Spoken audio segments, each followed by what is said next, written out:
Supreme কোর্টে মামলা ওঠার পরেই সক্রিয় হল নির্বাচন কমিশন। নির্বাচনী আচরণবিধি লঙ্ঘনের জন্য প্রথমে যোগী আদিত্যনাথ এবং তারপর মায়াবতীর বিরুদ্ধে শাস্তিমূলক ব্যবস্থা নেওয়া হয়।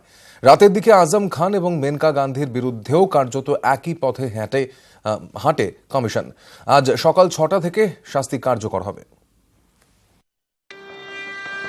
সুপ্রিম কোর্টে ধাতানি খেয়ে হুঁশ ফিরল নির্বাচন কমিশনের।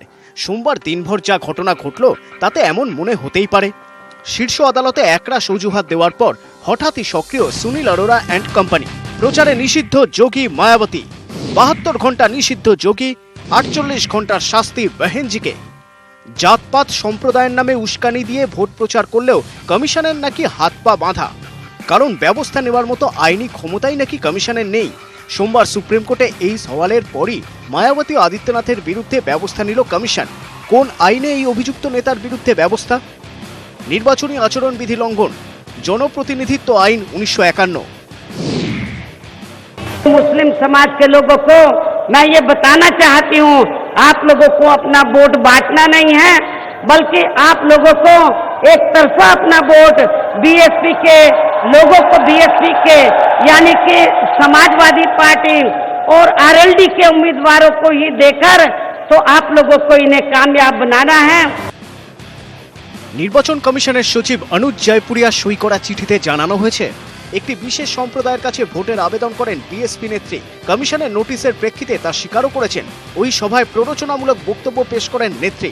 ওই বক্তব্য নির্বাচনী আচরণবিধি লঙ্ঘন করেছে। একইভাবে উত্তরপ্রদেশের মুখ্যমন্ত্রী ও হিন্দুত্বের পোস্টার বয়ের বিরুদ্ধেও ব্যবস্থা নেওয়ার সিদ্ধান্ত নির্বাচন কমিশনের। अपने भाषण में वो कहती हैं कि हमें केवल मुस्लिम वोट मिल जाए तो बाकी गठबंधन को और वोट नहीं चाहिए।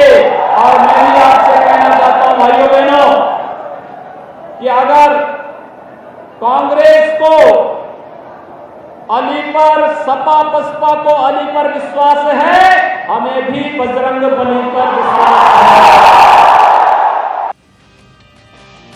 মুখ্যমন্ত্রী হিসেবে বাড়তি দায়িত্ব আদিত্যনাথের।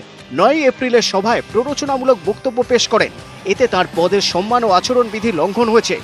নিয়ম লঙ্ঘনের অভিযোগ প্রমাণিত হলে কমিশনের হাতে ব্যবস্থা নেওয়ার ক্ষমতা রয়েছে। সেই ক্ষমতাকে বরং কাজে লাগাক কমিশন।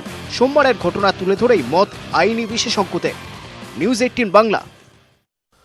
যোগী আদিত্যনাথ এবং মায়াবতীর বিরুদ্ধে ব্যবস্থা তো হলো, কিন্তু নরেন্দ্র মোদী বারবার বিধিভঙ্গের অভিযোগ ওঠার পরেও তাকে রেহাই কেন? সেই সাহস কমিশন দেখাবে কি? অখিলেশ যাদবের টুইটে বিতর্কের ঝড়। রাহুল গান্ধীর বিরুদ্ধে কমিশনের দ্বারস্থ বিজেপিও। নির্বাচন কমিশনের একটি নির্দেশ, নির্বাচনী বিধিভঙ্গের জেরে নির্দিষ্ট সময়ের জন্য প্রচার বন্ধ যোগী আদিত্যনাথ ও মায়াবতীর। সোমবার এই নির্দেশের জেরে যেন খুলে গেল প্যান্ডোরার বাক্স। নরেন্দ্র মোদীর দিকে নজর ফেরা কমিশন সেই দাবিও উঠল। যোগী মায়াবতী দোষী হলে নরেন্দ্র মোদী ছাড় পাবেন কেন? অখিলেশ যাদবের টুইটে আলোড়ন।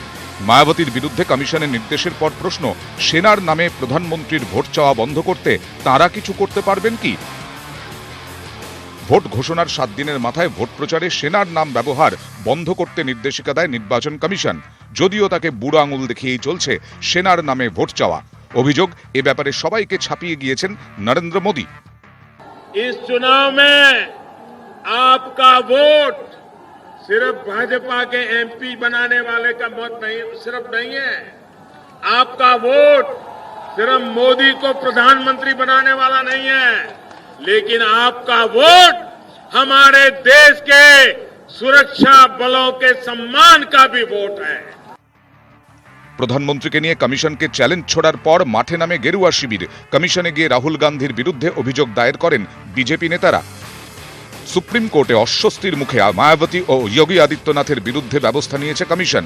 বিশেষত বিরোধীদের ধারণা, এতে চাপে পড়বে বিজেপি। উত্তরপ্রদেশে আর খুল্লাম মেরুকরণ তোলা সম্ভব হবে না।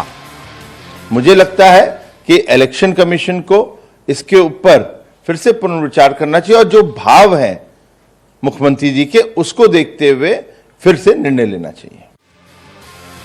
উত্তরপ্রদেশ আর নরেন্দ্র মোদী দুয়ে মিলে চাপ বাড়ছে নির্বাচন কমিশনের। নিউজ 18 বাংলা।